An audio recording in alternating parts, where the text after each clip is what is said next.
Gentlemen, welcome back to the homestead. I think I have a problem. I perhaps may have reached the gateway drug in the firewood game. We all know how most people get started. Oh no, I'm just cutting a little bit up for myself. Oh no, I have a little bit extra. Maybe I could sell it. And then the next thing you know, you're buying a firewood processor and logs by the truckload. And while I haven't reached that point yet, like I said, I'm at the gateway drug. I have an excess of firewood. I think I have about 2 years worth laid up, split and stacked down in the wood zone. But we just dropped those oaks over there a couple weeks ago. You saw that in the video over here. And I don't really know what to do with it. So I reached out to a buddy of mine that makes charcoal. He takes wood and burns it in a low oxygen environment and makes homemade lump charcoal and said, hey, do you want these trees? I don't have any room for them. And of course he said, of course. So what we're going to do today is we're going to try to safely, and not necessarily the most efficient, but definitely the safest way, try to get those big logs down off the angles that they're at and try to keep the amount of bar pinches down, I don't know, sub 20? If we pinch the bar 19 times, it's a good day. And I'm going to continue to try to see how the skip chain works. There's a great debate on chains and comp and skip and full house and all these other things. I don't know. The other day while I was at Brad's, I threw on the skip chain, and as I was running it in his logs, it felt like the 500 didn't like it. If you have a different opinion, please don't hesitate to leave a comment down below. But it seemed a little bit more boggy. I'm always playing and I'm always fiddling, and right now the Paragon, the top of the pile, is the 500 with a 20-inch bar and a regular RS full chain. It's very, very fast. I highly recommend it, but I'm a fiddler. We've been through that. This is not 2025 territory. This is definitely the X748's forte with the grapple, low to the ground, low center of gravity. We might have to yank some down. We might have to get the chains out and yank some down into a more safe bucking location. But I think we got a little bit of ways to do that. As those trees fell, a couple of them buried in at the tip end. And this is where I feel that the skip chain does win, because inevitably I'm going to hit my tip. I'm going to hit the tip into the dirt. It's a guarantee. And the lack of teeth is a bonus there. When you have to touch them up, there's a significantly less amount of teeth there. So in that regard, the skip chain does win.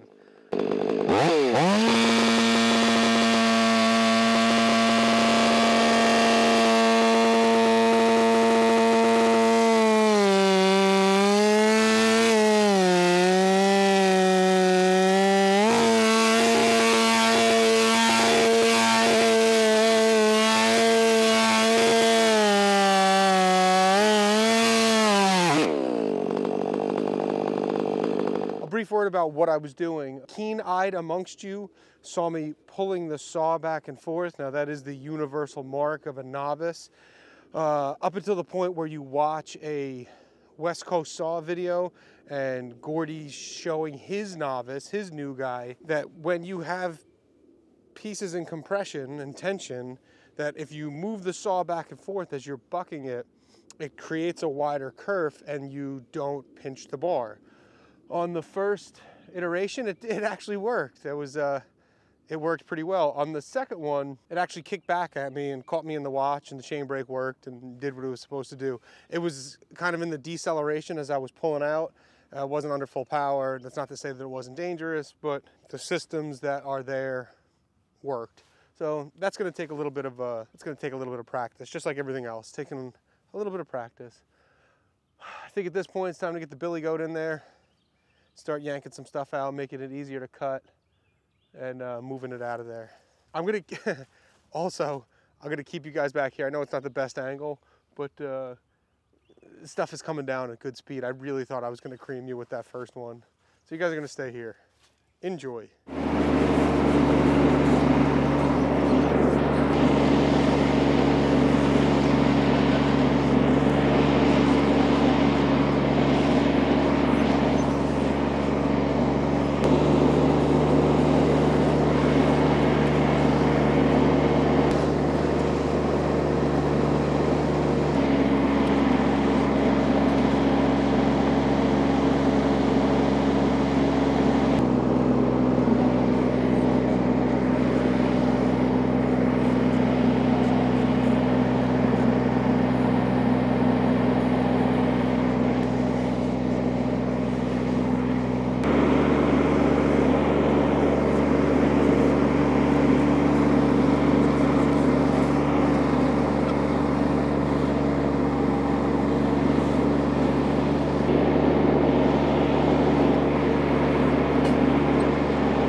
You good? You good? Did you make it? I tried to keep you in a safe spot. God darn it. I looks like you guys are alright. Yeah. I should get a GoPro, and so it's a little safer than this. Okay, I got you behind the IBC tote now.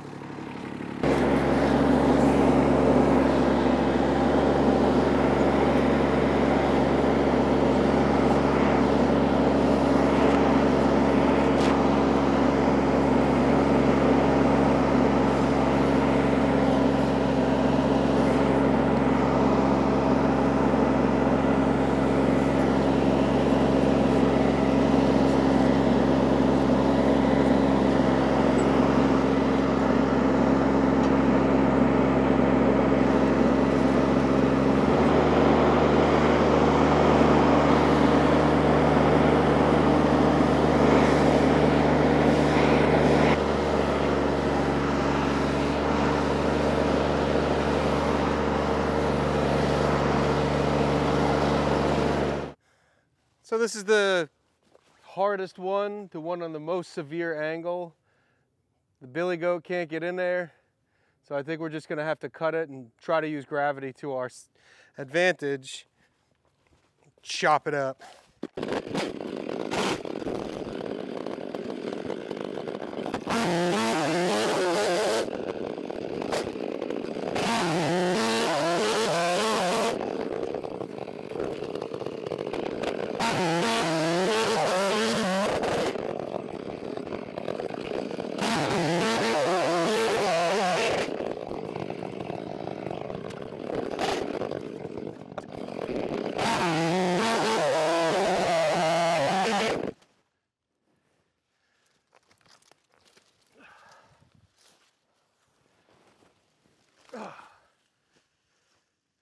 See, now I can't come from this angle. I don't have this lifting angle, so it's got to go down. In case you were wondering. In case you're still watching. Get down, poison ivy. Oh no, here we go.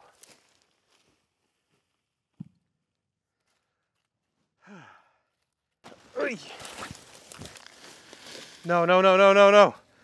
Okay. Phew. That one went all the way to the bottom. Full pull. The skip works nice. The skip works nice for the reason that I said earlier. It's less teeth to sharpen. Because there was a lot of trenching. That was not my finest work. The situations, the log is that far in the dirt and on the angle. I was like, I'm just going through it. And nothing you could do. They're not all going to be held up on a thumb. Nice and clean, but they're down at a safe level here. Should be able to use the 748 to get them out of here. I'll do that, and then we'll wrap this thing up. So while it may make some of you in the firewood community cringe, there may be an air of appreciation that all of this is going to be turned into charcoal. But this is going to live out its life, providing delicious barbecue to the people of Southern Maryland, and I'm glad that I can help facilitate that, because nobody loves barbecue more than I do. All right, so let's recap. The skip chain, we've gone over it twice now, 3 times. It's good for the fact that there's less teeth. I don't think it cuts any better or any worse than a regular. It might be even a little worse. I did not walk away from the 2 experiences that I've had with it going, oh my goodness, it was amazing. There was no appreciable difference. If you want appreciable difference, go with a smaller bar, less teeth, the 500 rips. It was not optimal conditions. Perhaps we'll do some sort of a scientifically controlled type thing where we pick the things up with the thumb, cut things and time them, but I'm really hesitant to that because that's not necessarily everybody's experience. Let's face it, drop a tree, bucket it on the ground. Maybe. If there's interest, let me know. The unsung hero, there's always an unsung hero in every video. Usually it's the 180, but the 180 didn't come out today, the Stihl 180. The X748, and I keep saying it, and every time I use it, I I want to praise it, sing its praises.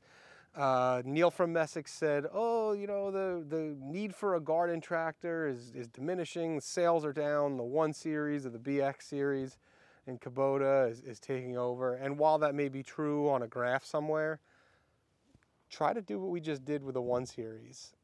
I'll be standing next to you with the tow truck's number because it would have just went right over. The low center of gravity, 4-wheel drive, same engine as the 2025 or the 1025. It doesn't lack in hydraulic power, is a smaller grapple, keeping the loads low.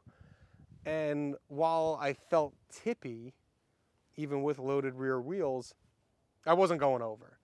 That being said, on the 2025 on my particular property, going down the driveway, sometimes I feel like I'm going to tip over. I got to get wheel spacers. I keep saying this. When I actually do flip it over, there's going to be a clip compilation of all the times of me saying, I need to get wheel spacers. So if you're on the fence about whether you get a 1025 or a 2025 or a BX or a lawn tractor, I don't know, man. I can't, there's no clear-cut answer. I think the best answer is going to be property dependent, and that's the case with the bigger tractors too. The compact utility tractors, the subcompact utility tractors. Your property really depends on it. I couldn't do that with a 2025. There was no way. The 748 is absolutely indispensable to this property, and I can't sing its praises enough. If you're able to get one, actually, as a matter of fact, I saw one on Machinery Trader not long ago. It's the same exact year, model, and spec as that one with the 4-wheel drive. It's a 748 Ultimate, same year. It had 0 hours on it. It must have sat in like a warehouse. That's a 2004. So it's coming up on 20 years old, and it had 0 hours on it. It was like 15 grand. I told Ashley I wanted to buy it just as a backup because that's how important that little tractor is. It's not that little. Is to me. Anywho. Guys, thanks so much for sharing the afternoon with me as I emulate Shive's roadside logging experiences. I can see why he does it. It's kind of fun. If you like this kind of content, you want to see more of my thoughts on the 748 or the Stihl, there's some playlists around somewhere. They'll pop up over here. Thank you so much for watching. I'll catch you on the next one. Goodbye. What you need, fool?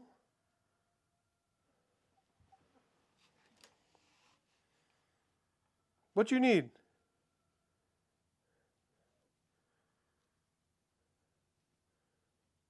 Goodbye to you. Anyway, so I think at this point, oh man, you guys took it on the chin there. I can't focus, but I'm looking at the sun. Sorry. Guys, thanks so much for watching. Thanks for watching me emulate Shive's roads. Thanks for watching me emulate Shive's road. Guys, thanks so much for sharing the afternoon with me as I emulate Shive's outside